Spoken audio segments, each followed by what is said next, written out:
everyone, welcome to another Friday Focus video. Today's the first in my Halloween series, and just because it's so close to Halloween, I'm only going to get about 2 or 3 of these in before I move on to something else, but I didn't want to forget about it. I told you guys that last week was going to be the first Halloween card, and unfortunately I was sick, so that didn't happen, so we're going to jump right into it this time.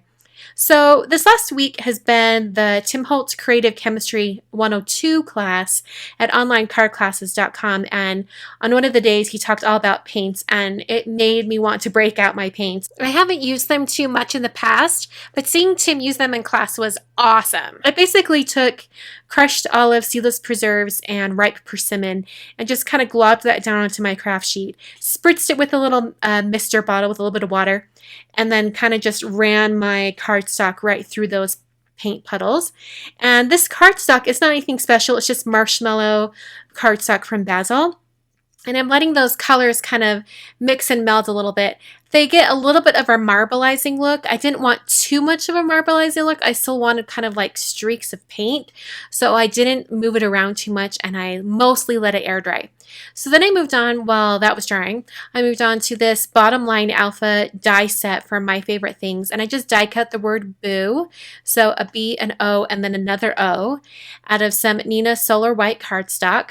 And I'm going to be making these letters covered in white glitter, and actually Dazzling Diamonds glitter from Stampin' Up.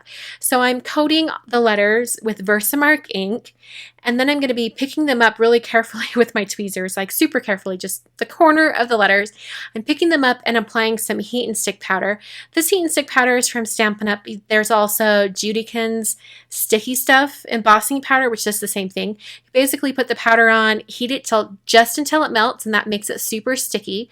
And then you can apply the glitter, and some of the times you can just leave it at that, but I like to go ahead and just hit it with my heat tool one more time just to make sure that all of the areas that are sticky are not sticky anymore.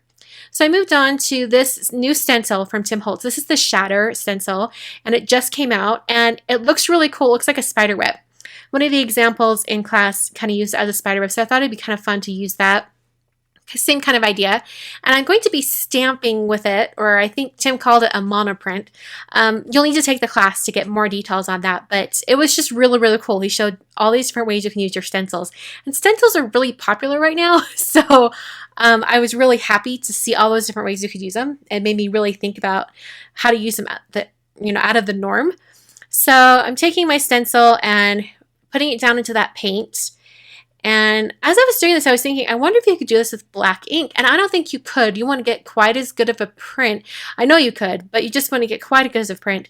And because this paint is a little bit thicker. So I just pressed that down onto my little paint piece that I've got going here. And then I hate getting really inky and messy. So I used a scratch piece of paper just to go over that stencil to press it down. Lifted it up, and then I have kind of like this print of the stencil on there, which looks like a spider web. It's really a shatter, but it looks like a spider web. It looks really cool. So I set that aside to dry and cleaned up my craft sheet, and then I put the craft sheet away. I usually just roll it up and put it off to the side. So now I'm working on my card base. I just have some black licorice cardstock, or maybe it's just called licorice. It's from Basil anyway. And I'm scoring it at 5.5. This is going to be a side fold card. And I applied my painted piece with some foam squares. I also trimmed it down a little bit, so it's about 3.5 inches tall. So I just put that down with foam squares, and then I added a little bit of Tombow Mono Multi Glue to the letters, and I adhered those down. I wanted them staggered a little bit so that I could put a sentiment above, and I used the word happy from this happy set from Simon Says Stamp. This is the same happy stamp that I used in Wednesday's card, and this time I'm using some Picket Fence Distress Paint.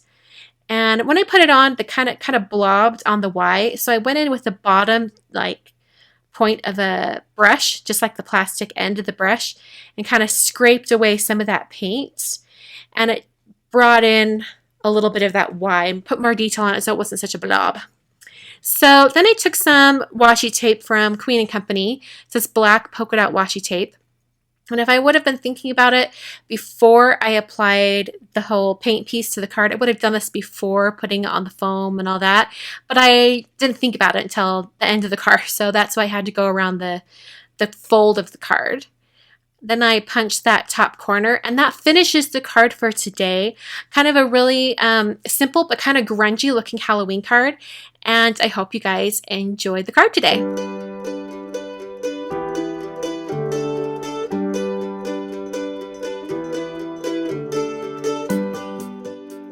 I have 3 videos for you guys today, and they are all walks down memory lane. The first card, or the first video, it's not even a card, was exactly a year ago today.